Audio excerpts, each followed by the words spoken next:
O primeiro, amarás o teu Deus sobre todas as coisas. E o segundo, amarás o teu próximo como a ti mesmo. Agora, o porquê o homem deixa de servir a Deus para servir outros deuses? Um grande exemplo, amados, foi do grande Egito. Porque o Egito, até hoje, serve a outros deuses. E Faraó, achando que era alguma coisa, Deus castigou o Egito e Faraó e seu exército duramente pelo fato de querer exterminar, acabar o povo de Deus. E é isso que acontece com aqueles que tentam acabar, destruir o povo de Deus. Vão entrar em ruínas, vão ser desrasgados da terra. Porque Deus, irmãos, Ele tem um plano de salvação na vida do homem. Ele tem um plano de salvação na vida de todo aquele que crê. Então, muitos acham que Deus não está vendo o que estão fazendo hoje, em pleno século XXI. Deus está observando tudo. E segundo a Bíblia, Deus contempla tanto os bons como os maus. Quantos irmãos estão fazendo na escuridão obras da maldade contra o seu próximo e esquecem do segundo grande mandamento de Deus, deixado por Jesus Cristo: amar o próximo a si mesmo. Eu te pergunto,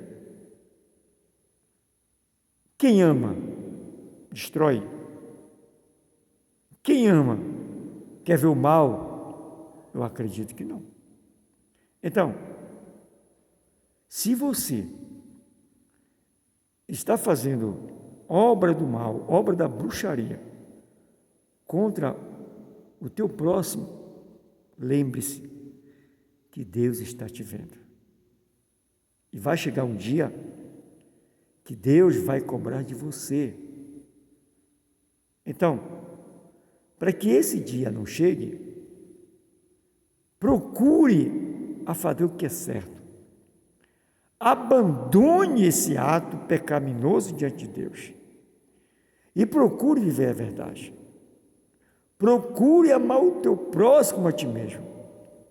Porque não adianta você dizer que ama a Deus e aborrece o teu próximo, odeia o teu próximo. É mesmo do que nada. Agora eu te digo, os pensamentos de Deus não vão ser frustrados, tá certo? Deus, Ele tem um plano de salvação na minha e na tua vida, seja você crente ou não crente. Deus tem um plano, agora cabe a você aceitar este plano de salvação na tua vida, na tua alma. Porque, perceba, um dia você vai partir deste mundo. E aí? Segue-se o juízo. E se você não se preparou para este dia, lamentavelmente, você vai sofrer as consequências da punição de Deus. Tá bom? Então, procure fazer o que é correto, o que é certo. Procure a se desviar do mal. Não aceite que Satanás, o inimigo de Deus, o seu inimigo, o inimigo da igreja, faça parte da sua vida. Não permita. expulse ele em nome de Jesus Cristo, para que você venha ter a vida eterna. Porque só Jesus salva, só Jesus. E observe que a palavra de Deus diz assim: eis que todas as almas são minhas, tanto a do Pai como a do Filho. E essa que pecar, essa morrerá. Então, você tem uma alma. E essa alma, ela vai morrer se você permanecer no pecado. Deus não fez a alma do homem para morrer. Deus fez a alma do homem para viver eternamente. Mas muitos não têm atentado naquilo que a palavra de Deus diz. Acham que essa vida aqui, o dia a dia, o cotidiano, é eterno. Não, vai passar. Mas a palavra de Deus não há de passar.